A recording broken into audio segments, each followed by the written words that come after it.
whatnot. The gentle art is not so gentle. So I tell this story like all the time. I've competed once. I competed at white belt once, and like I travel a bunch and shit for work. Like it's kind of difficult. We're good. Sweet, thank you. And literally, my mom was like insistent on going to this competition, and I was like, Mom, like this is not baseball. Like please do not go. And she's like, I want to be supportive. Right before my match, kid got caught in an Americana, or not an Americana, in a omoplata, and he decided he was going to roll out of it. Oh no. And it sounded like a baseball bat broke. Yeah, and he was screaming. And this is like right before my match, and I can feel my mom looking at him screaming and staring at me. And I was like, I'm going to ignore this. I have my headphones on. I'm not listening to this shit. I'm not listening to this shit. And and she came over to me after. She's like, I liked it better when you played baseball. I was like, I told you not to be here. I specifically said this was a bad idea. Yeah. But how old were you when you started? 19. Holy shit. Yeah. Holy shit. That's a long time. Yeah. So, it's been 14 years, coming up 15 soon. Okay. So, dude, that's awesome. It's fun. Yeah. I mean, that's what got me into the whole rehab chiro thing was like, I've had every injury in the book, like from the gentle art. Right. Yeah. And, through that, learning myself, like keep myself healthy. That's kind of what got me down the road of like what I do now. But yeah, I mean, we started when I was 19. I was with a buddy of mine. We'd watch UFC. This is like back when like Forrest Griffin and like Rashad Evans and all those guys. And it was such an interesting martial art for me because it was the smaller, more technical person would beat the larger, bigger, stronger. I was like, and I've always been the bigger, stronger guy. I was like, how is that a thing? So we would like go on YouTube and like looking up videos. The first thing I found was a crucifix. Oh my God. I was like, I still do it all the time now, but like actually know how to do it. And so we would just beat the shit out of each other in like my mother's basement. And we were like, had no idea. And then I went into a class and I was like 240, 250 at the time. I was putting up like over 400 pounds on a bench press. Like I was just a big meathead. A gorilla. Yeah. And I went in and trained with a guy who's a black belt now. His name's Wojtek. He was a purple belt at the time, and I outweighed him 70 or 80 pounds. And he fucked me up. Like, put me in twisters, choking me, tapping me. I mean, I had a 30-second gas tank of chaos, I'm sure. And I remember after that class, I was like, oh, shit. Like, all right, I need to learn this. So then just over time, I'd never wanted my body to limit what my brain could think possible. Like, oh, I need to put my foot there. I was like walking around like this, like, okay, maybe lifting weights isn't the right thing. So through that and through like time in martial arts, it's like, okay, well, what about gymnastic strength training? Did that for a few years. What about Olympic lifting, gymnastica naturale, like all these other different things. And that's kind of what led me down the path where I am today. So it's been fun. That's cool as shit. How far into it were you like, I kind of want to get into the orthopedic side or the chiropractic side of stuff? So I was originally a mechanical engineering major, and I was skipping my engineering classes to go to jiu-jitsu. And hell yeah. I was like, yeah, that's like, okay, let me take some time off and figure this out. And so I was like, well, I'm going to the gym. We do exercise science for my undergrad. Realized that wasn't something that you can, I hate to say it, that's not a professional career path, right? Mm-hmm. It's really a stepping stone degree. So I worked at a physical therapy clinic. Didn't like that. They were just overworked. I mean, they gave the same exercises to every single patient. And I was like, well, the chiro I was going to, it's like, he has a good work-life balance. He works with athletes. Like, he's not just like coming in like crack, see you next week. He's like doing the soft tissue, giving exercises. So I was like, why don't I do that? So yeah, I mean, then it was a lot of rehab for myself that I did myself to just keep me on the mats. That's awesome. So I'm going to intro this really quickly. Sure. This thing's been rolling, but all right, Dr. Peter Alexander, you want to plug like everything that you do and kind of give like a brief rundown real quick of like y'all, like the hybrid spine and sport. Is that? Sure. Yeah. So I'm a rehab chiropractor. I work with a lot of jiu-jitsu athletes. We're based out of Roswell, Georgia. I mean, we see a lot of jiu-jitsu athletes, but we also see just kind of everyday people. I'm a chiropractor by trade, but we do things really differently. Whenever patients come to see me, like my goal is to get to the root cause of why somebody's having pain and then just develop a rehab program to actually fix it. Whenever we do that, we can not only get people out of pain, but we can really make them better on the mat, make them a better runner. It's really what they want to get back to. So we spend an hour one-on-one with people, and really we're just trying to elevate what healthcare should actually be. It's not, in my opinion, like if I'm going to go see somebody and they're like, just put a Band-Aid on it, like, oh, your neck's hurting, let's do some soft tissue work. And like, oh, that feels better. And it's like, okay, wait for it to flare up again and then come back and see me. It's like, well, why don't we actually just fix the problem for good? So that's a lot of how we practice. And that's what we're trying to do and change. Dude, your Instagram is really cool. It's got a whole bunch of stuff on it that's like not at all what at least you would expect to see, in my opinion, on a chiropractor's Instagram. It's like what you were saying, like you had a bunch of stuff about, like I was watching something about you doing like pec releases on people, like prehab type stuff, like ways to warm up. Like there's a whole bunch of stuff that I like wanted to get into, like just off of the Instagram, but I thought it was really cool, like really cool. That's because it seems preventative, not simply like what you said. Oh, cool. Come in here for 5-10 minutes. Let me crack your neck 6 different ways and get the cool little like ASMR soundbite, exactly. And then send you on your way. Yeah, I mean, for us, adjustments are fine, but for us, it's just like a tool in the toolbox. Really, we have all of these different tools, and we need to use them for the patient and what they actually need. So, like adjustments, for instance, they're kind of like a mythical thing. Like people are like, why are you popping my neck? And this. Really, what adjustments do is they create motion in a joint that stops moving. So if we can't rotate one way, we can put them into a place and add a little force. Like, oh, okay, they can move. In my opinion, we should also address the soft tissue around it to loosen it up. If they need to be adjusted, we can adjust, and then we need to teach them why it happened in the first place and how to prevent it in the future. Like I had 2 patients this morning, and I didn't adjust either of them because neither of them needed it. So it's very, I try and everything we do is kind of personalized. So like with Instagram, we're not just like putting up videos of like, the ASMR, like crack, even though those get a ton of views. Well, that can be good, but like we actually want to educate people. What exactly is an adjustment? So an adjustment, like the medical term would be manipulation, where what we can do is we can feel which joints are moving and which are not. The joints that are not moving in specific ranges of motion, we just kind of put them into that range and then add the force that creates the popping noise.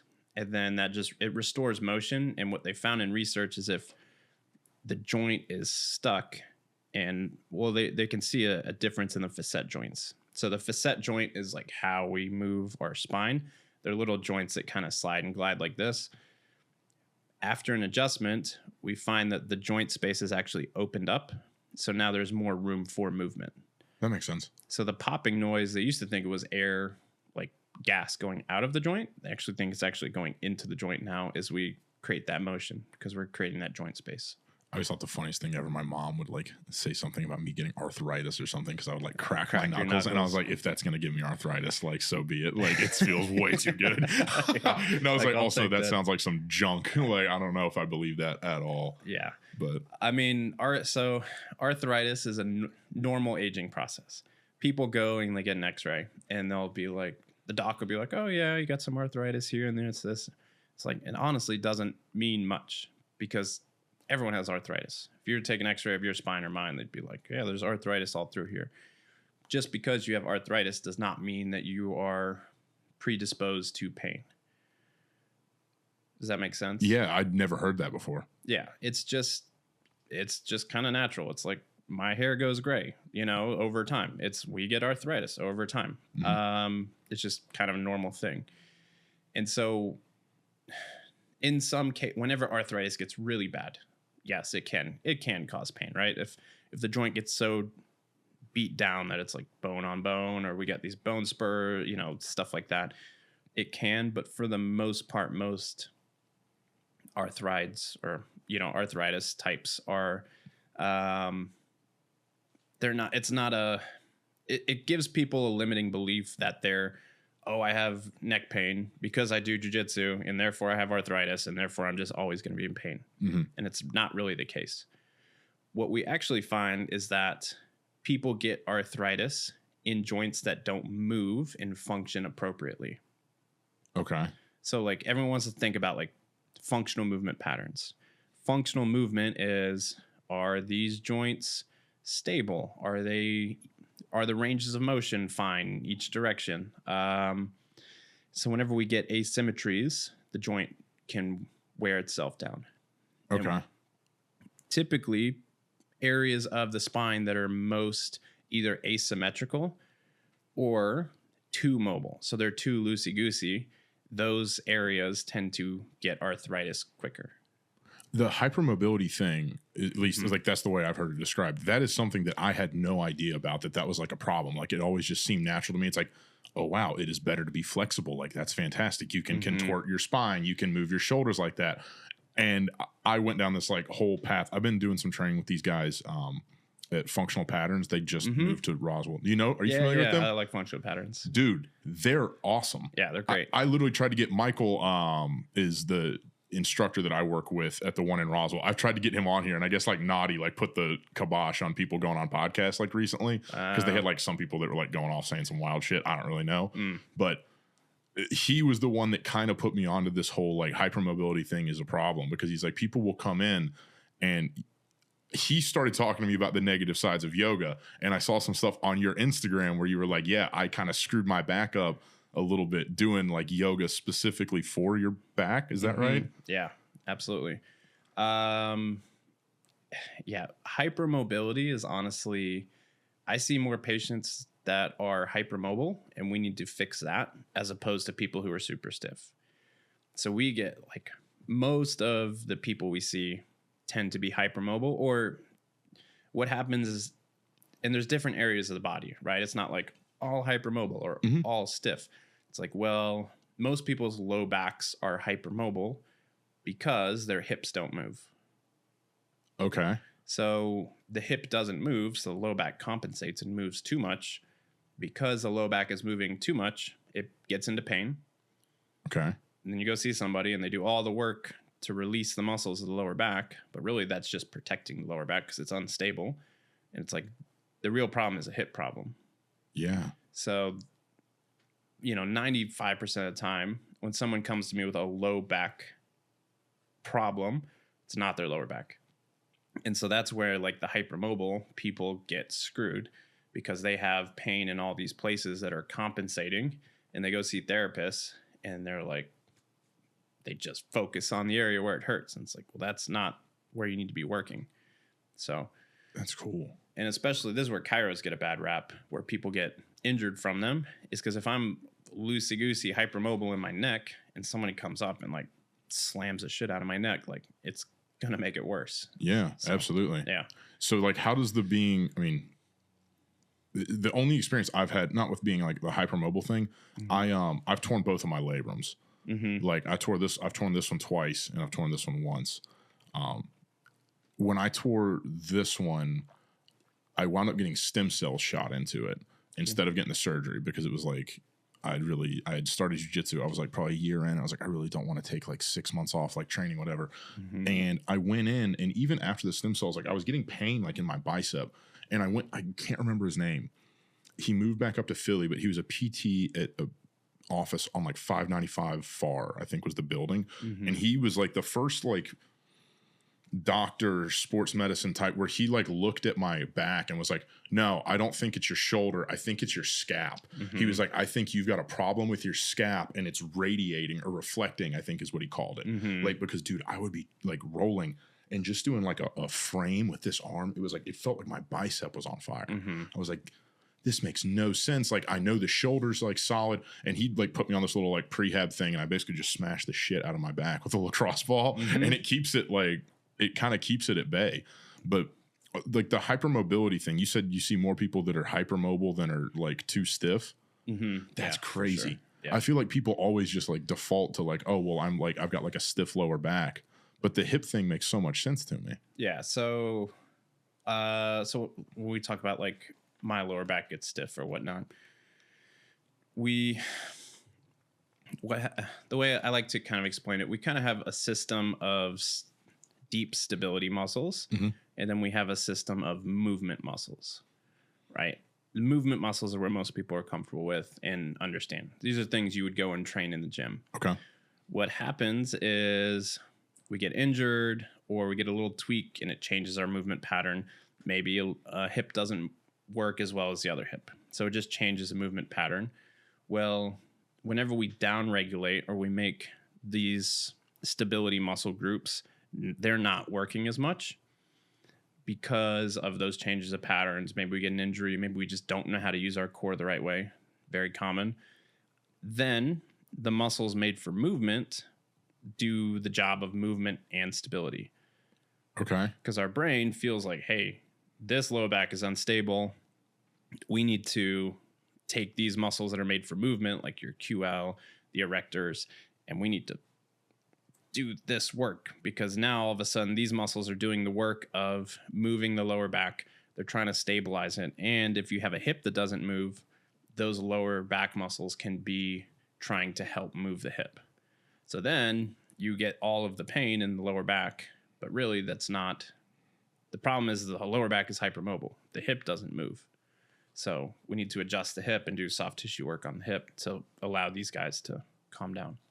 That's so interesting. How did you so you said you got into the chiro thing, like you were fixing, all the fuck ups in your body from the gentle art. At what point did you, so you said you started working in that office, then you looked at the chiropractor you're going to and you were like, okay, cool. He's got, pretty good work-life balance. I can go train, I can work, and I can, have a life outside of it. What's the process from start to finish of getting into being a doctor of chiropractic? Is that what it's called? Yeah. I mean, finishing undergrad with exercise science and then going to chiro school is about 3.5 to 4 years. Okay. And then I was crazy enough, I just opened practice right out of school. Sweet. Just because I didn't want to be the the YouTube chiropractor, the quick crack ASMR people. Yeah. And I wanted to create something where people could actually come in and learn to move better and keep them on the mat, essentially. Because I always tell patients it's kind of selfish too. I've learned all of these things and spent so much time and energy to learn them, kind of selfishly for myself, so I can continue doing that. Yeah. But then I just transfer that knowledge to the patient. So that's kind of what got me there. And so when we think about practice styles, so the story with the yoga and the low back, I was a purple belt. I was boxing. We were sparring 3 days a week. I was training 1 to 2 times a day in jiu-jitsu.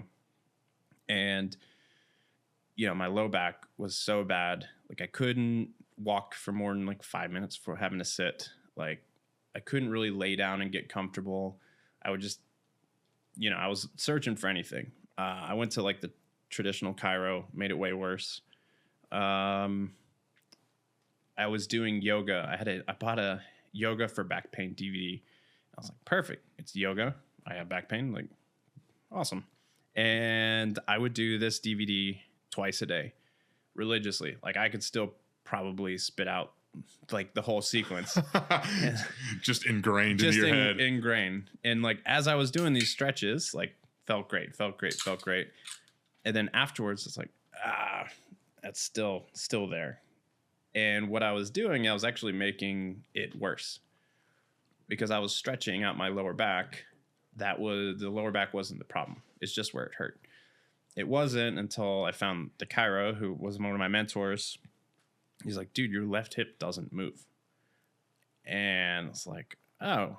And so just from boxing and jiu-jitsu, it was such a unilateral thing. Just whenever I started balancing the hips out, it's holy shit, this hip is so weak. It's no wonder why my low back is doing everything. So when we actually just addressed the left hip, the low back pain went away. How long did it take? What kind of work were you doing on the hip? And how long did it take to kind of get sorted out? Once it took, without the help, it took a long time myself trying to figure it out. Cause like I was, yoga, I was doing YouTube, I was doing stretches. I went to the medical doctor. They didn't even do an exam. They just gave me pain meds and muscle relaxers. I was like, cool. Now I'm high and can't drive. Like, awesome. Perfect. Just how I wanted to be for jiu-jitsu. Yeah. Perfect. I'll just melt into this couch. I threw everything at it until we figured out the hip. Then it was like, it got better much quicker. So maybe a month or two. But it'd been going on for a couple of years. So you have back pain for 2 years and you're doing all this yoga shit to try and fix it. And then you have a month or two of doing the right thing and it just like snap done. Oh yeah. I even went out and got my yoga teacher certification. Like I was diving deep. So holy shit. Yeah. The functional patterns, like Naughty, like rails on yogis all the time. But I mean, I don't know. I mean, I can see how if you overdo it, it definitely causes like way too much flexibility in certain places where it's like, oh, wow, my shoulders can do this. It's like, yeah, but your shoulder shouldn't do that. Like your shoulder's not designed to do that. Yeah. It's supposed to, stay in the socket, not. Right. The best part about yoga is the mind-body connection. Okay. Like they have a really, really good mind-body connection. But the problem is they don't ever load their hips. They don't squat. They don't pull. And they generally don't load twisting motions. That makes sense. So if somebody is only doing yoga as their only like movement practice, like they're going to find all of these. They're going to overstretch their glutes. They're going to overstretch their hamstrings. They're not going to pull. They're going to use their upper traps for everything. Okay. I mean, I'm trying to like think through, like I haven't done a ton of yoga. Like I've done a little bit, but mainly when I was playing baseball. Yeah. But like the little bit I'm like trying to think of, I'm like, yeah, that all sounds like about right. And like the positions you wind up in and whatever. Stretching forward bends. There's no like loading. We're not hanging from bars and doing any sort of pulling. There's no loading the hips in like a deadlift or something like that. And those are all important movements for like fundamental movement patterns. Yeah, absolutely. Yeah. And it's not to hate on yoga. Like I like yoga. It's the same thing with jiu-jitsu athletes. Like they're going to do the same thing. Their hips don't internally rotate. Their mid back is stuck, right? Exactly. Their thoracic spine is just stuck forward like this. They might have a strong core. They mainly don't really know how to use it though. So they a lot of times use it backwards. What do you mean by use it backwards? They're not using the pressure system of their breath and breathing to generate power on the mat. Okay. And a lot of that comes from the rib cage dysfunction, and because everything is so crunched up all the time, their abs get very strong, but then the deeper muscles like transverse abdominis, diaphragm, pelvic floor, all of that gets weaker.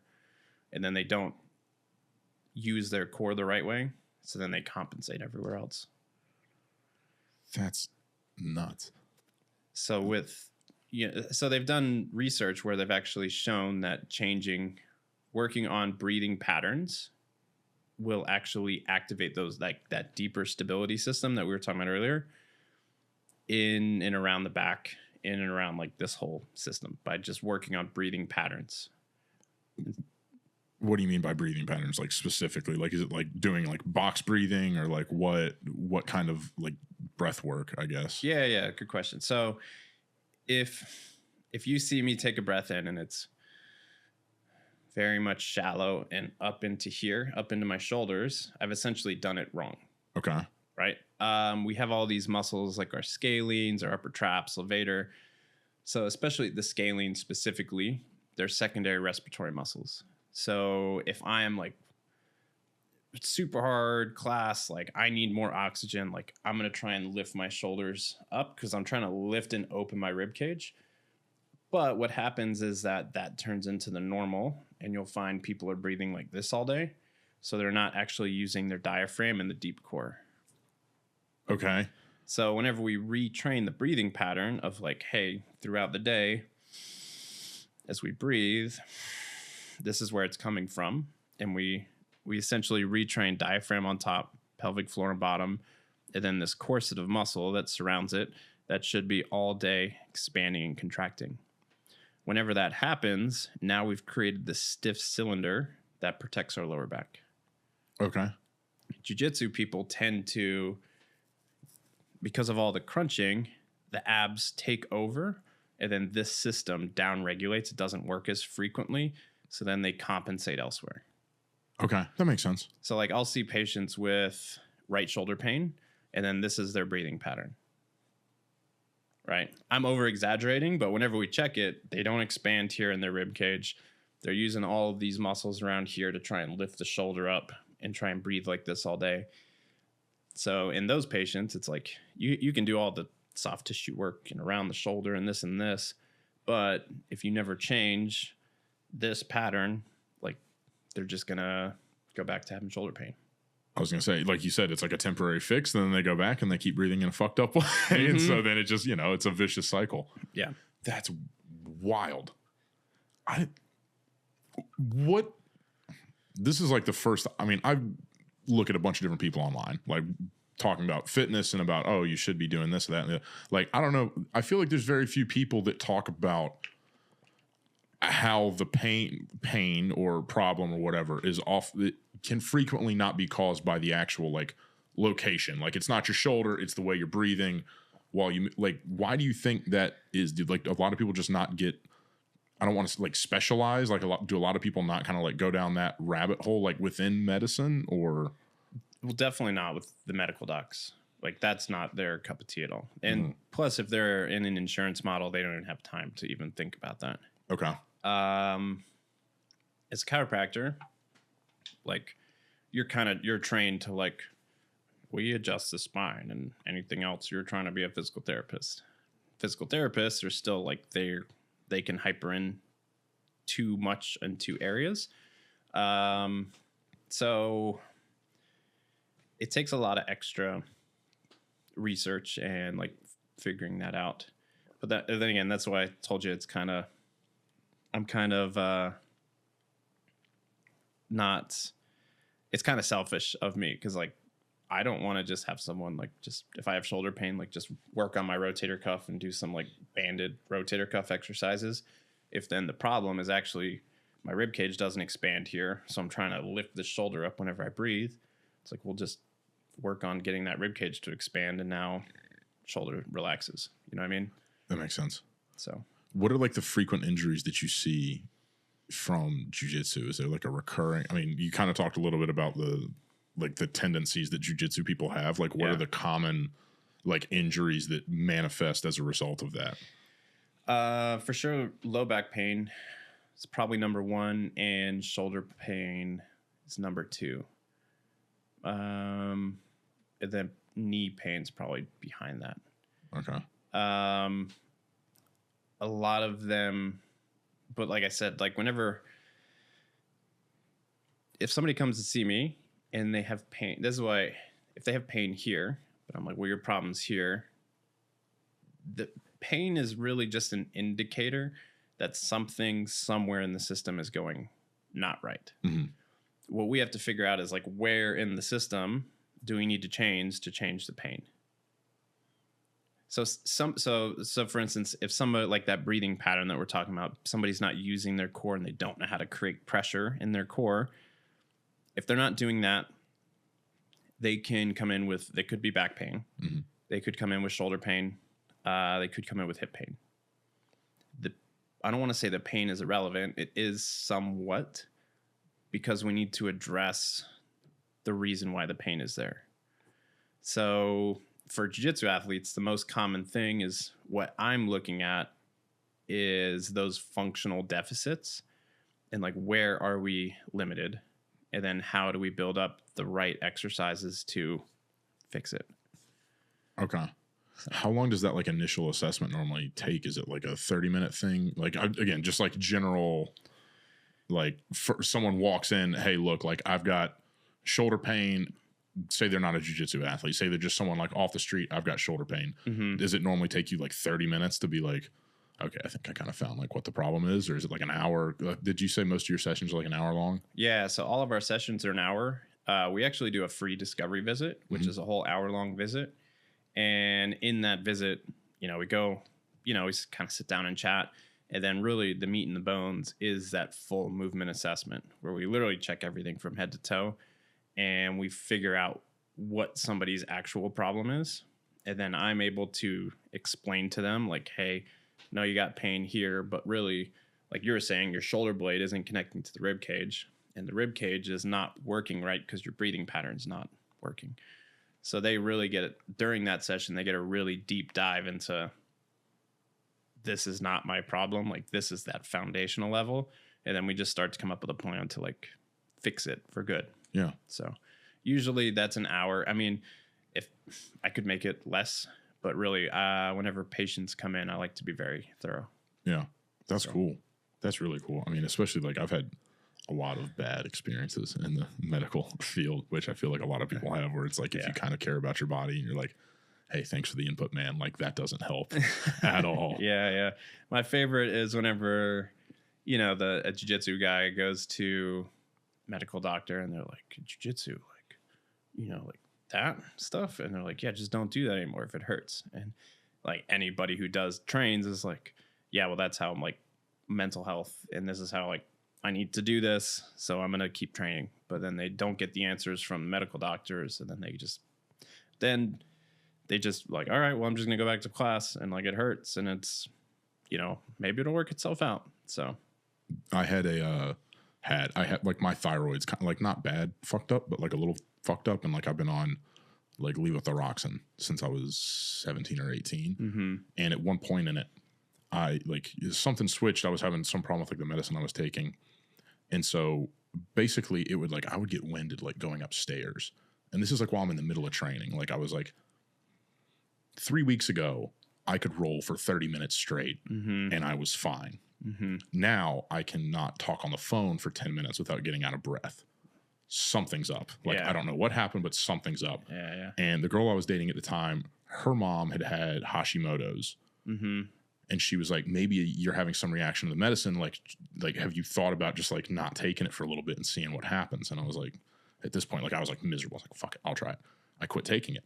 The problem went away. And I was like, okay, I think it's the medicine. And I like went back to my doctor and he was like, you should stop training jiu-jitsu.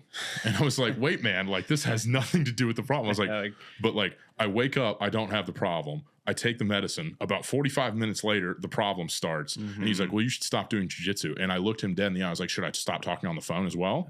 He was like, well, maybe the jiu-jitsu's, exacerbating. I was like, okay, should I stop lifting weights too? Because it happens then too. And I was like, where does this stop? And he was like, basically gave me some like non-answer. And I was like, great, I'm never seeing you again. Like you, what the fuck? And literally like went and found another doctor. Yeah.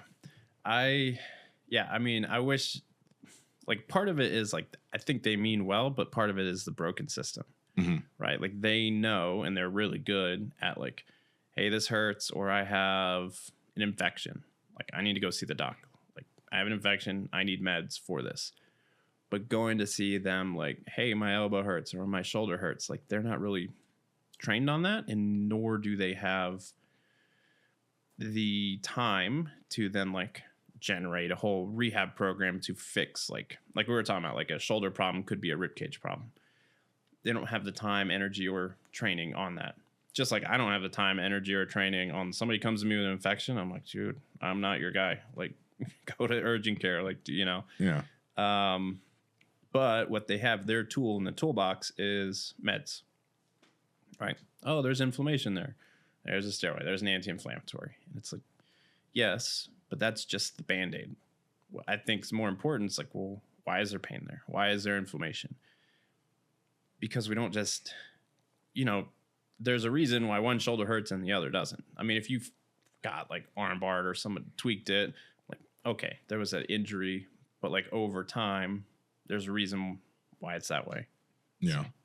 We before this thing started, you were talking a little bit about like the old school like cure for staph. Yeah.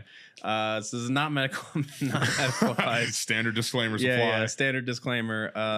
Old school. So I did this once. I had Staph.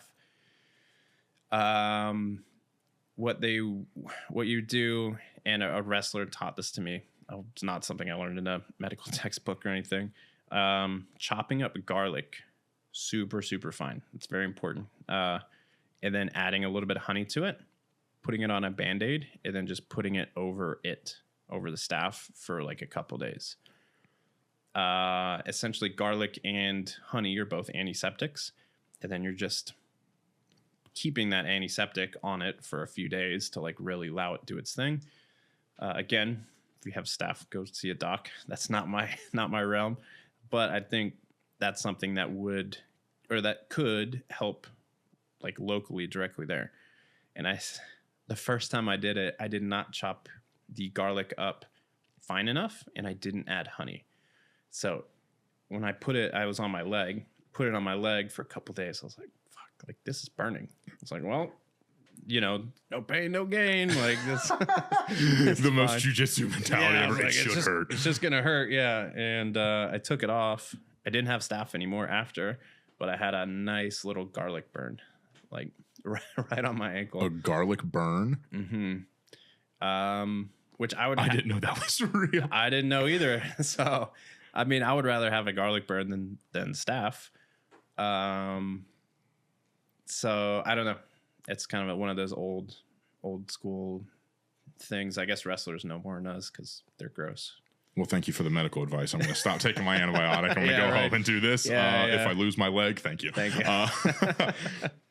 Staph's freaky, man. I've had it twice. Have you ever had it?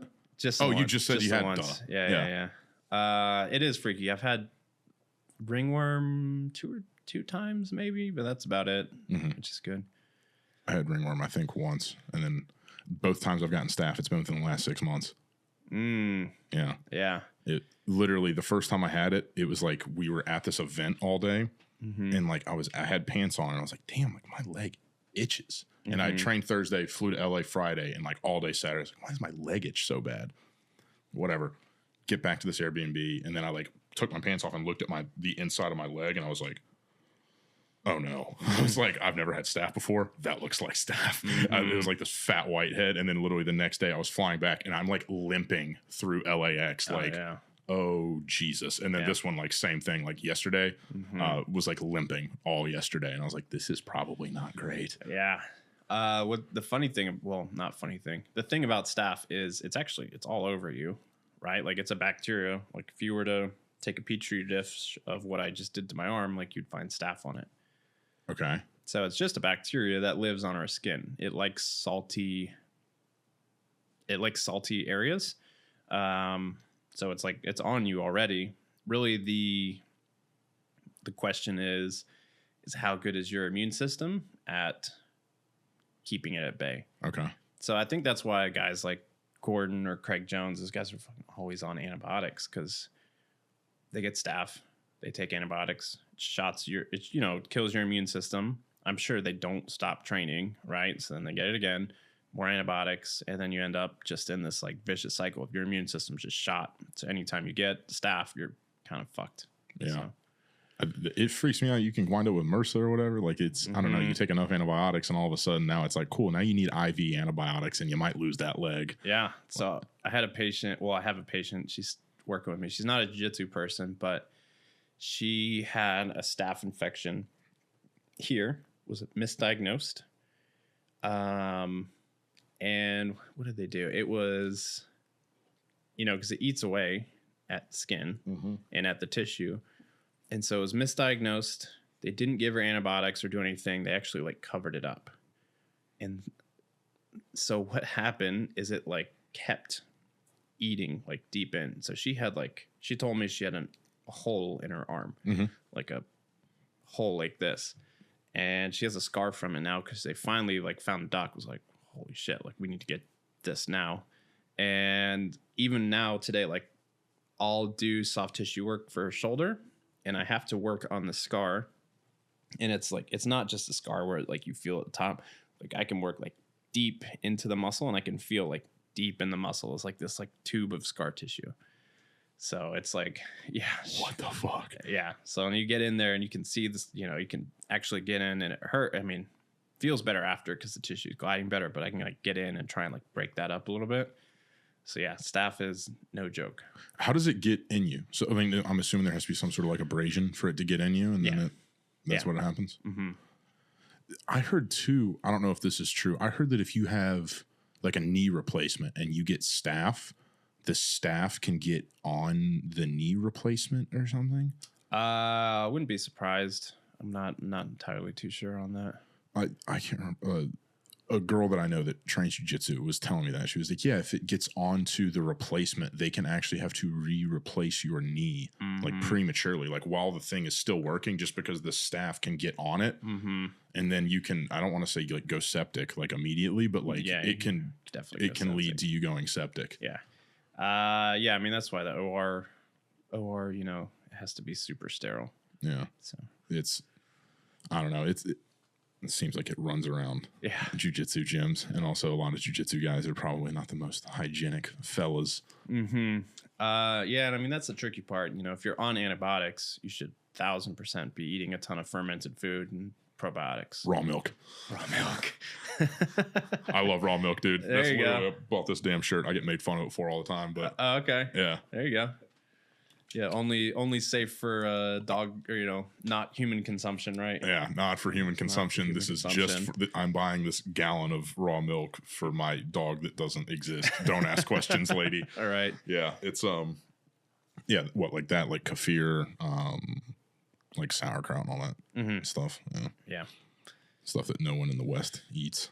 Yeah. Yeah, I like sauerkraut. I don't have it all the time. I like just doing like a brat by itself, no bread or anything, and just sauerkraut and some mustard with it. Hell yeah. Yeah. That's sweet. You said you opened your practice like right after you finished. Mm-hmm. How does that play into what the typical timeline is for like a chiro opening their own practice? Most chiropractors most chiros in school kind of expect to open a practice out of school. But most of them go and work as an associate for a doc for like a year, maybe 2, and then they open. I didn't want to waste that time. And I was like, fuck it, I'm just going to go for it.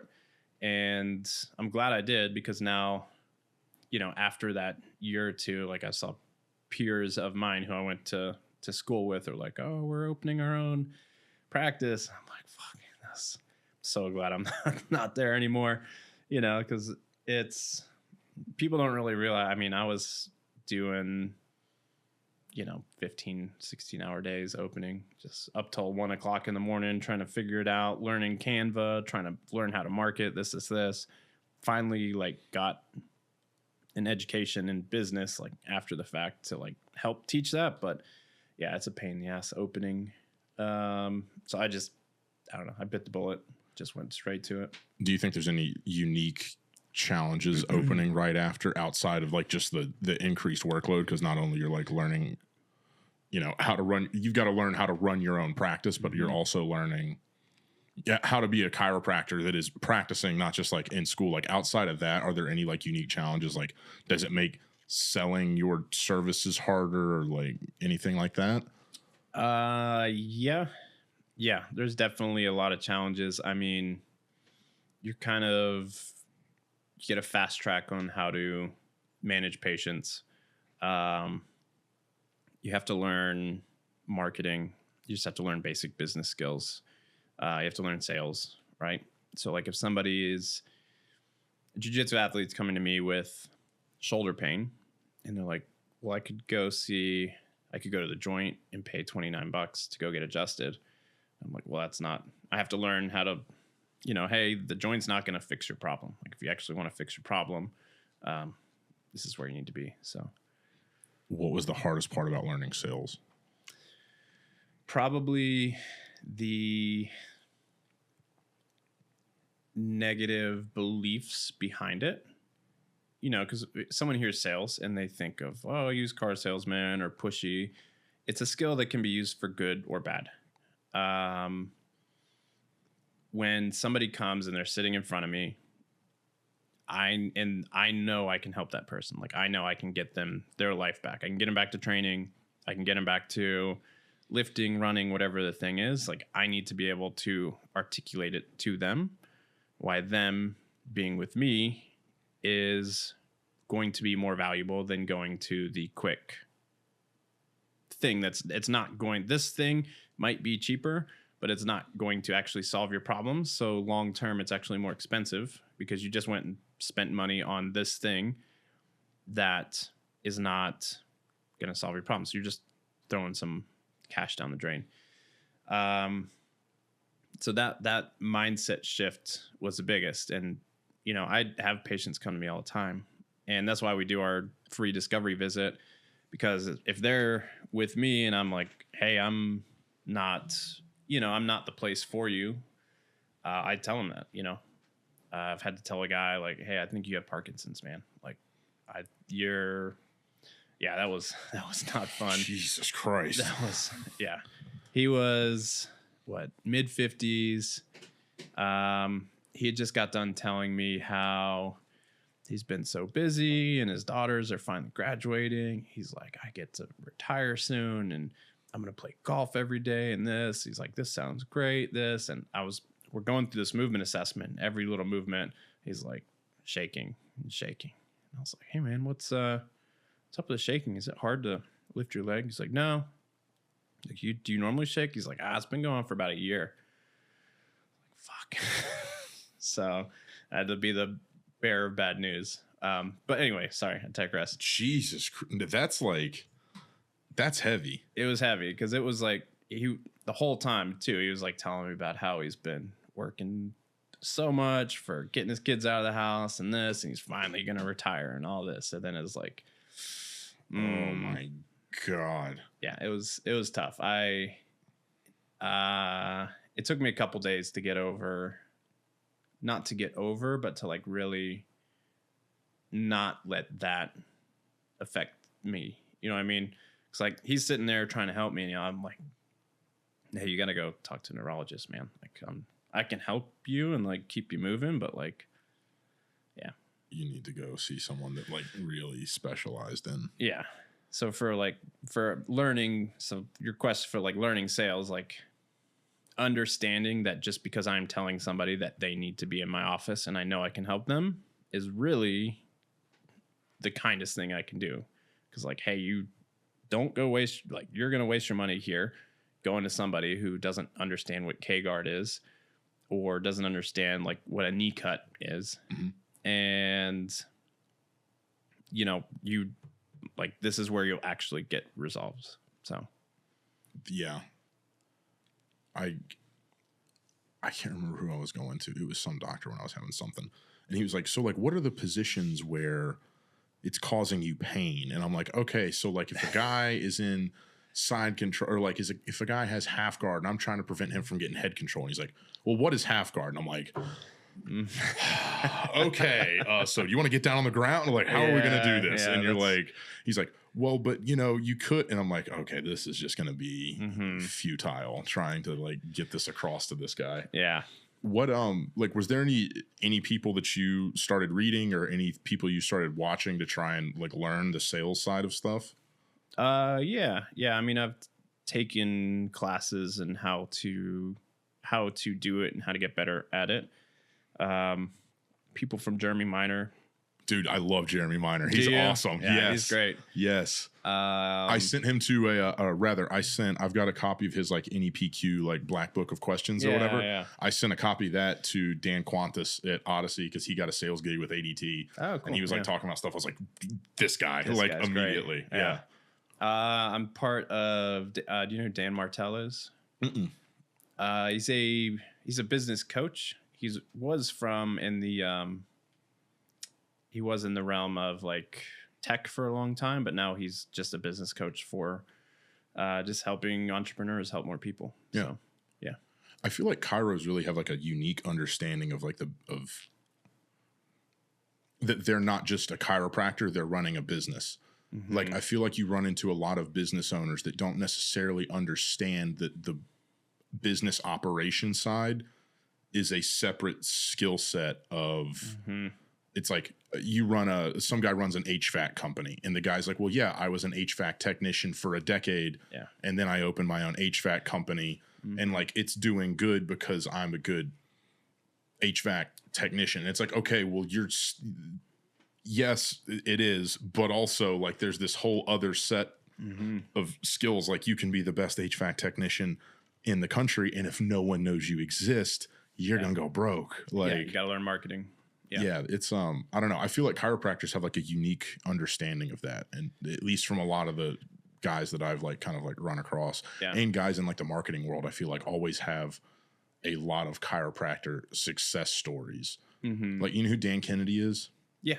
Like, He's the goat of marketing. Yeah. Like, I get his like newsletter every month, and I feel like not every month, but like every now, like pretty frequently, he'll have guys up there. Like, I went to his like super conference in Dallas like earlier this year. Oh, really? And it was like, cool. It was cool.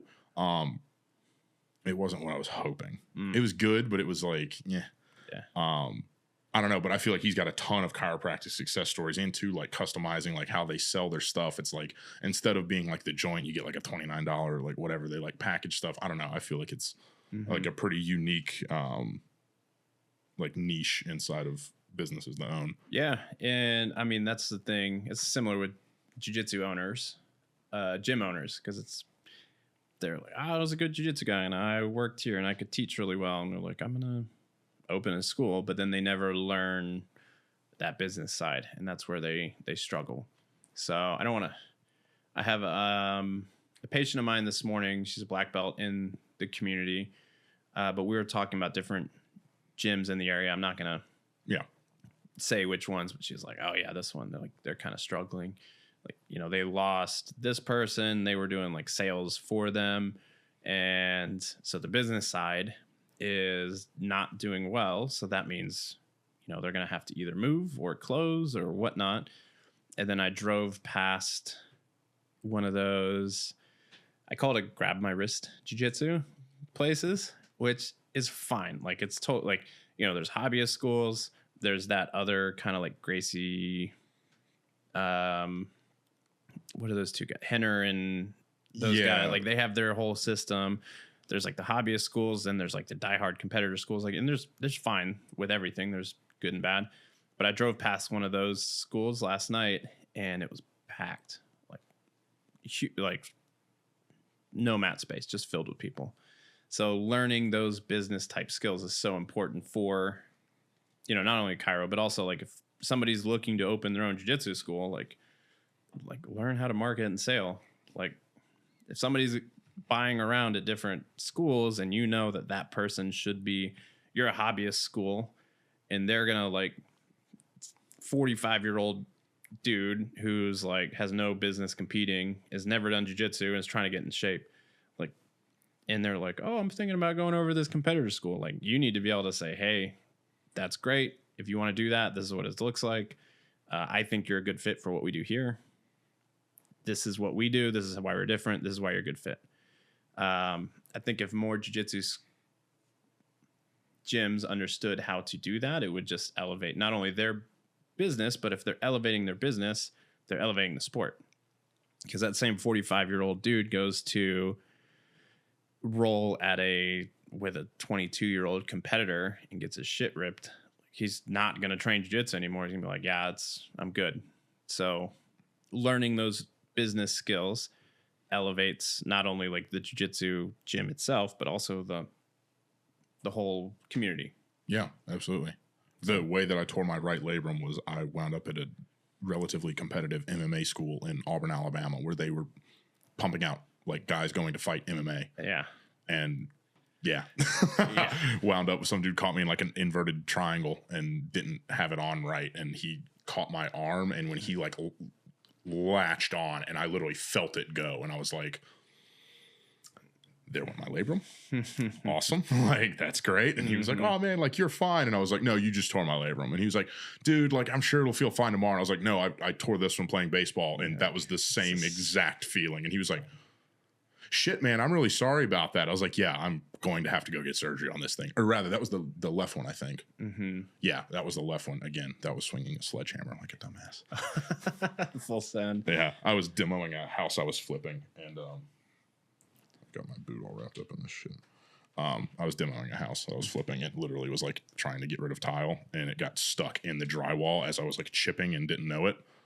And I literally like was like swinging it because the tile was like in a weird spot to get to, and it literally got stuck. And I was like, and I was like, well, that's not great. Yeah, but yeah, we're we're really trying to help. My goal really is to try and elevate the jiu-jitsu community. And the number one thing that takes people out is injuries, right? Get tweaks. And I think over time, people get tired of just living in pain. They're like, oh yeah, I can't reach my arm up over my head because it pinches. So what we're really trying to help people do more jiu-jitsu, safer, and understand really what they should be doing off the mat to keep them on the mat. So that brings me to a question I had. Is there any like generic like prehab type stuff that you recommend to like most of the people you see in order just for like overall longevity of their joints and back and whatnot? Yeah, we're actually putting together some courses. So we have one. It should be done in 2 days. Yeah, Thursday.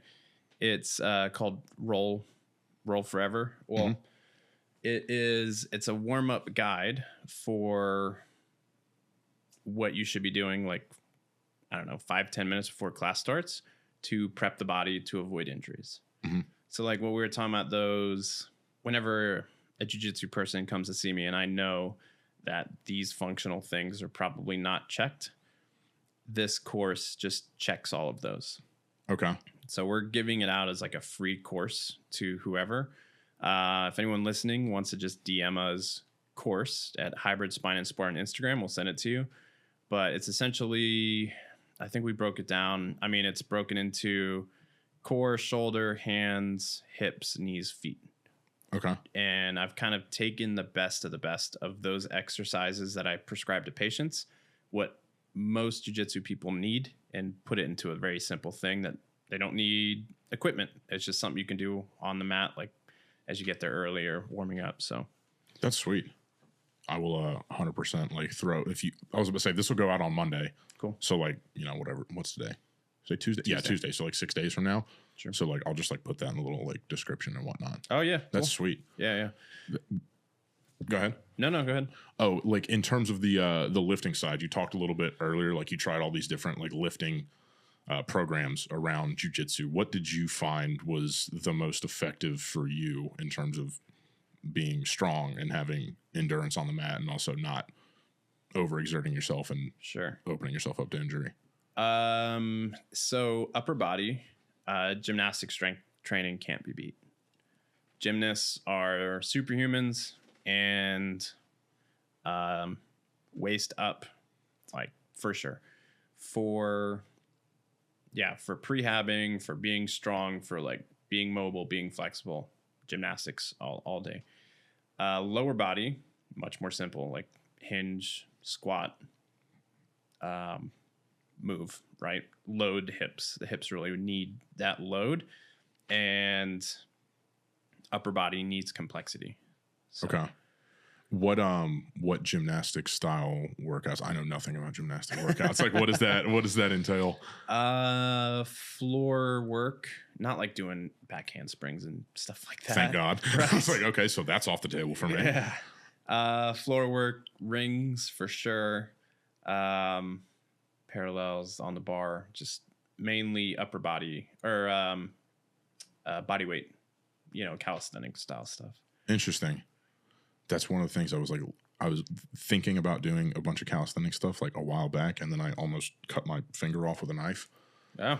Yeah, and then that kind of like my mobility in my hand like got shot, but like I can use it and everything fine now. So like that's probably. Yeah, I mean it's so somebody who like wants to do a ton of push-ups and they just want to keep progressing a push-up. The problem is push-ups are great, but it's such a linear pattern. Here to here. Like you're going to get really strong from here to here and you can do 100 of these. Well, I don't really remember rolling ever and just moving in this plane. Unless you're Derek Lewis. Right. Off. Yeah, just stand up. It's happening all around us. We got to be able to stay strong and frame here and be pushing this direction. So, I mean, even changing something as simple as a push-up into some ring motions or there's different patterns you can do on the ground. Okay. So that's sweet. I feel like I've never heard that recommended. Yeah, I mean, we get stuck into the same. Most exercise programs are built off of a bodybuilder's type exercise, and they're bodybuilders type goals. Well, jiu-jitsu is not that, right? It's not about who has the biggest muscles and looks like it on, taking pictures. It is like, you see somebody and they like don't look strong and they put their hands on you and you're like, holy shit, what are you? Like, that type of strength is really what jiu-jitsu athletes need. And so it's not doing the bicep curls. It's not, doing a military press with a dumbbell. It's like, well, instead of that military press with a dumbbell, take a kettlebell, flip it upside down, hold a lunge, and now all of a sudden you're pressing overhead and working all this little stability as we go. Mm-hmm. That in itself will like change your overhead pressing strength. So when you're on the mat, you need to push in a certain way. Like now all of a sudden you're used to that kettlebell, so you're going to be much stronger. Yeah. Jiu-jitsu does have people that have like a freak strength to them. Like, you know who Brady Hilton is at Odyssey? Are you familiar with him? I've heard the name. Greg's told me. I've heard Brady before. He's a purple belt that probably weighs 160 pounds.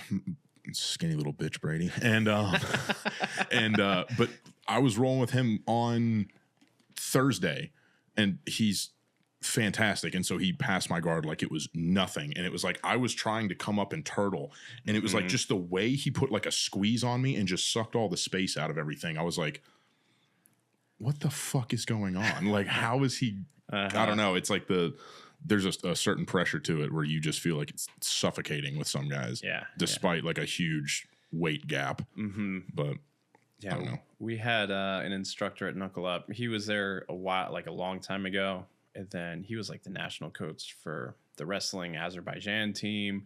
Worked at the Russian wrestlers. Jesus Christ. And yeah, his Cuban guy. He's the one who actually brought Yoel Romero over. Yeah. And so anyway, I would train with this guy, and he's like, I don't know, like you said, like $160. And holy shit, he is the heaviest little dude I've ever. Like, he just would smush me into the mat. Like, I just never understood it. I mean, he was tapping guys to pressure like easily. And I mean, he still trains. He has a gym up in Cleveland, and they have a restaurant too. So I'll drop into Helen and like, say hey. But they have a guy who trains with them. He won an Olympic medal in heavyweight wrestling. And this dude, I remember shaking his hand. I was like, what are you? Like, he's an enormous person, really nice guy, but they like go and wrestle and do that 4 or 5 days a week at 6 a.m. And yeah, there are those guys out there that you're just like, this is not the same. They're just dense. Not the same, yeah. Dense humans, and you're like, all right, you're just made out of steel or something. Mm-hmm. And I don't know. I'm jealous of those people. Those are like the construction worker strength, right? Because they're used to like using their whole body and like cranking in and, turning something like this. And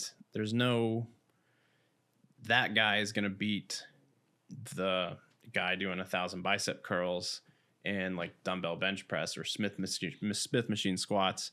He's going to beat that guy all day in strength because he's taking all these different muscle groups and learning how to connect them all together and now really using his whole body as one unit as opposed to like isolation type exercises. I never understood that really until starting. I'm going to keep like banging on the functional patterns thing, but like starting to work with them. Like one of the things like off the jump, like Michael was like asking me, he was like, all right, like how much do you do like overhead press? How much do you do for this? How much do you do for that? And then he puts you into these positions where it's not just using your shoulders. It's like, great, lock into your obliques and lock that into your glute and now perform it. And all of a sudden it's like you have a 25 or a 30 pound dumbbell in your hand and you're like, why am I struggling to get 7 reps with a 30? Like this makes no sense whatsoever. But probably within the first 6 months of training with him, I had a couple of different guys at Odyssey were like, your pressure feels different. Like it just doesn't, it feels different. Like you feel stronger, and like my weight stayed the same. And I was like, shit, okay, maybe doing bodybuilder workouts was kind of not doing anything for me. I like the functional patterns a lot. I mean, they work with Kyle Dake too. And you know, I've followed them for a while. I've never done one of their classes. I've had patients who have done it too. Yeah. But just watching their stuff, I'm like, oh, this is great. Dude, I'll try and connect you and Michael. Y'all are literally right down the street from each other. And it sounds at least like y'all have pretty similar philosophies on stuff. Yeah. And doing like a medicine side of it. I don't know if that would make sense or not, but I'll try and put you and Michael in touch. Yeah, that'd be super helpful. Yeah, they're great. They used to be all the way up in Alpharetta, and that would suck when I would have to go up there because I'd be like, all right, I'll be there at 7 or 8 in the morning, and I'm like fucking fighting traffic. Yeah. But it's a hell of a lot easier now that they're in Roswell. Okay. But the media stuff that you do you get hate online for any of the stuff that you post, or how's it received? We try not to be too polarizing. I imagine there are a lot of probably strict chiros who think that what we do is want to be physical therapist or something like that, which I don't really give a shit. Because we're helping people. So like, you know, there's a school of thought in chiro. There's like the strict people call them like the strict chiros and then the mixers. So the strict are like, we only adjust the spine. This. It's like you have foot pain. Well, I'm going to adjust your spine and it's going to clear the nerves and your body's going to function better and whatever. That can be helpful, but like I am on the mixer side, I'm like even further over because like I have patients I don't adjust. So whenever we post a ton of content, we don't just post the chiro side. So like I'm sure those people would get upset about it or whatnot, but I mean I don't really care. You know, I'll put out good information and help as many people as we can. And however they take it is like, hey, that's your own whatever you got going on. So yeah. I was curious about that, and it's like I feel like it makes sense where it's like you have like everything is trying to fit a square peg into a round hole chiro, and then like a much better blend. It just seems to make a lot more sense that it's like, all right, it has to be like a holistic approach to it. You can't just insist. It's personalized. Like so I had a patient. She was so unstable. Dancer, low back pain. Neck pain. She was going to an upper cervical chiropractor. So chiropractor who just adjusts the top bone of her neck. Okay. I didn't know that was a thing until I actually went to school. They just adjust here. Doesn't matter what's going on. And she was so unstable in her neck. Whenever we did her initial eval, her cervical extension, so having her look up like this, she had to grab her head and pull it back up because she was like, she was so unstable like through her neck that she couldn't use her neck muscles to lift her head up. She had to like, it's like an infant. Yeah. It's like a newborn where they like throw their head back and then they like can't hold their head up straight. Like that's nuts. Yeah. So she was also seeing me, which I didn't adjust. Like I would never adjust that person because they were putting a ton of motion into somebody who's like can't hold their head up. But she was also seeing an upper cervical doc who was adjusting her neck. So her neck, which is so unstable, she can't hold it up with the muscles in her neck. They're adjusting it, creating more space in her neck, or like creating more flexibility, more movement. Because they're aligning the vertebra, which is not. That's like old school is like we put things back into place. We absolutely do not. So they're like that's the whole other side of the coin. So I'm sure those people would get pissed, and they have before. Like I've gotten comments and stuff in the past, but whatever. I don't, you guys do you. But like whenever your patients don't get better, just send them to me. Do you typically, are you normally like the first point of contact for people going to a chiro, or are you like second or third kind of like iteration on them trying to find treatment? Our perfect patients have typically tried 2 to 3 other providers, haven't gotten the results, end up in our office. We slow the process way down and we change what we're actually looking for and how we're actually rehabbing it. So typically our patients come to us, they've already tried other things and haven't gotten results. That probably makes it a hell of a lot easier from like a sales and a marketing side. Like if that's like your perfect person, like, you know, exactly like, hey, look, you've probably gone here. You probably had this, and this fix thrown at you. Yeah. Yeah. And it's pretty easy. Like we do a free phone call with people before they come in. Like I want to make sure somebody's a good fit. Like if somebody's calling and they're like, oh, you're a chiropractor, can you pop my neck? It's like, I can, but like, I'm not just going to do that. Let's figure out if we're a good fit. So yeah, it's easy for me to see. I mean, I see the patterns all day on like who they've seen, what they've got, where they've, you know, haven't gotten results or where they have gotten results, you know, and I take that into account. It's not that I'm like putting myself up on some high horse. It's just, again, if we're not addressing the root cause and understanding why somebody's actually having a shoulder pain or actually having a low back, then you're just kind of wasting your money. So makes sense. The shoes. I saw you were kind of like, I did like a little deep dive on a deep dive on your Instagram, trying to like prepare for this whole thing. You were talking about, I don't even know what they're called. The inserts, the shoe inserts. Like the orthopedic shoe inserts. Yes. Yeah. And you have, for people that cannot see, you have some very thin, like, are they leather? They just are like a little leather strip. They're called Zero shoes. That's actually, they create this rubber. It's actually from tires. Okay. And then I buy the shoes. I actually tie them myself. Hell yeah. Yeah. That's sick. So, yeah, I don't agree with orthotics, which is like arch support and things like that. It is, you're putting a crutch under something that's unstable. Okay. We can just build the foot up with exercises to make the foot strong and be able to stay flexible and strong as we're doing that. And then you don't need orthotics. So like the patient I was telling you about who was so unstable, who was like this, we fixed her back pain by fixing her feet. How does that tie in together for people that can't see that? She had orthotics on. So she always had to have her shoes on. Could not walk barefoot, because her back would start hurting if she would walk barefoot.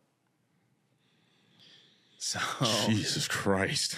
Essentially the arch is collapsing and the foot is not connecting to the ground. So instead of, say it's a right foot, instead of the arch sitting up like this and being this nice spring mechanism, there was just no connection, and her back was compensating because she was super, super mobile, but because she was so weak from her foundation, that it just worked its way up and into the chain. Jesus Christ. So she was super happy with the results she got, because, you know, she's like, holy shit, like we're doing these foot exercises and my back doesn't hurt anymore. I mean, we also had to do core stuff as well. It wasn't just feet. So for my shoes, like I wear these because they keep my feet strong, which keeps my knees strong, hips, low back. Wearing a minimalist shoe is the easiest thing any athlete can do to increase their athletic potential, because you're just all day strengthening your foot, right? With a minimalist style shoe. That means it has a wide toe box so the toes can actually spread out. There's no elevated heel, so I'm not walking around like on my toes all day, but the foot can actually come down. And then the sole itself is pliable and mobile, so the foot can actually articulate on the ground and get strong. Orthotics, you're essentially just casting the foot and making it weaker. It helps with symptoms, right? Like if you have foot pain and we put an arch support underneath it, it's like, oh, that feels better. It's like, yes, because that's doing the work for the foot. Like, why don't we just retrain the foot to act like a foot? instead of like casting it into this one stationary thing where it can only function when it has all this support around it. Exactly. I don't know. I would feel chained to my shoes, right? Like to not be able to like walk around your house barefoot, or to not be able to go outside and like take your shoes off. It's like, I have to have my orthotics. It's like you just walking around with a crutch all day. Like, I don't know. That's kind of a freaky way to have to live. Yeah. I've never like played around with the like the zero shoes or anything. For a while, like I kind of gave up back squatting, honestly. But for a while when I was squatting, I would just squat with my shoes off, anything like that, deadlifting with the shoes off. Because I was listening to some guy and he was talking about it, and he was like, you want to have a strong kinetic chain from the floor all the way up, not like what you were saying. But I never kind of like went down and actually took any action on that. But I don't know. I kind of like the sound of that. Like, so I think those are sick. These are the most minimal of the minimal shoes. They're definitely like regular tennis shoes that are minimal style too. Like whenever I wear these around too, like all the time, people are like, "The fuck, this guy barefoot?" Like, you're like, "Yeah, my ankles work. Fuck you." Yeah, right. But yeah, I mean, it's what keeps the rest of the system. And I mean, think about it. If you have a strong foot, whether you're a jiu-jitsu guy or a wrestler or a runner, that's your force development for the rest of the system. Like you can do all the squats in the world with your lifter shoe on that's flat and hikes your heel up. But when you take your shoe off, like, and the foot is weak, like that's a huge drop in the kinetic chain. So makes sense. I'm gonna have to crack open my notes to make sure I hit everything that I had. Cool. Because I did a bit of a deep dive on there. That's good. I got about 5 minutes before I got to skedaddle. So. Yeah, no worries. Oh yeah, so you said you've been training for 15 years, coming up on 15 years. At what, like, was there any point in that journey where you were like, I think I want to give this up? Like you thought about quitting? Yeah. 1,000%. Okay. Yeah. I think everyone goes through that. I don't know very many black belts you talk to. I feel like if they said like, no, I never even considered it, I think they'd be lying. Mm-hmm. A lot of black belts I know, they like did quit for a while and then they came back to it. Did you ever like quit and come back, or like what was that period like for you? I never quit and come back and like came back, but there was a lot of times where I was like, fuck, like what am I doing? You know, I'm beat up, I'm tired, I'm going to this class, I'm gonna have somebody mounted on top of me, like you know, I had friends before starting jiu-jitsu and they are not, you know, they weren't friends after, because they're like, all you're doing is going to the gym, which is fine, you know, you make other friends. But yeah, there were a lot of times where I was like, man, do I really want to keep doing this? I mean, so my worst injury, I had a complete pec avulsion. It was a Friday night. I'd done like 2 days all week. We had competition training on a Friday night. I was super sore, like just kind of everywhere. And they had some guys from Brazil in town. So I was like, fuck it. Like, okay, I'll go. And went. I shouldn't have been there. I knew I shouldn't have. It got caught in a weird position, escaping a knee on belly. Okay.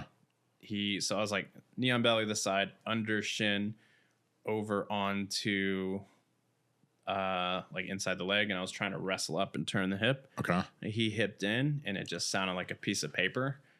It went shh, pop, pop, and then all of a sudden my arm was back here, and it was the worst pain I've ever been in my life. And I was like rolling around on the ground, like I was like, I hope I didn't dislocate my shoulder. Like, fuck, I wish I would have dislocated my shoulder. Like I would sit up and I'd get dizzy and I had to lay back down, and I had dry mouth and I want water, and I was like, too much. So that turned into surgery 3 weeks later. Jesus Christ. So it's an invasive surgery too. Like I've got a big old scar here. It came in, you know, it wraps up on you like this. Mm-hmm. So I didn't have an armpit. Like if I went like this, that's pec. So it was like looking straight into the arm. And yeah, so they came in, buttoned it back down. Took like a year to feel like okay-ish.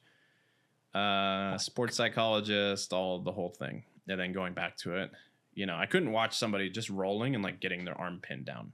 Not a submission or anything, but just anything where the arm is separated. So yeah, coming back from that, I was like, what am I doing? This is... What belt were you when that happened? Purple belt. Yeah. Because yeah, it delayed me getting brown. So yeah. Jesus Christ. Well, on that, I don't want to like keep you right up, like put you like right up against the timeline, but dude, this was awesome. Thank you so much for this. Absolutely. This is badass. You got big ass hands too. You're sitting there talking about the Russian motherfucker that like has like this crazy grip and you got like fucking frying pans. Jesus Christ. All right. Once again, if you want to like plug all of your stuff, like your location, everything. Yeah. So we're in Roswell, Georgia, right near the downtown area. Hybrid Spine and Sport, Instagram, all the socials. If you want to get that free warm-up course, just DM us course. We'll send it to you, no problem, and keep you on the mat. Hell yeah. Sweet. Cool. Peter Alexander, thank you, man. Thank you.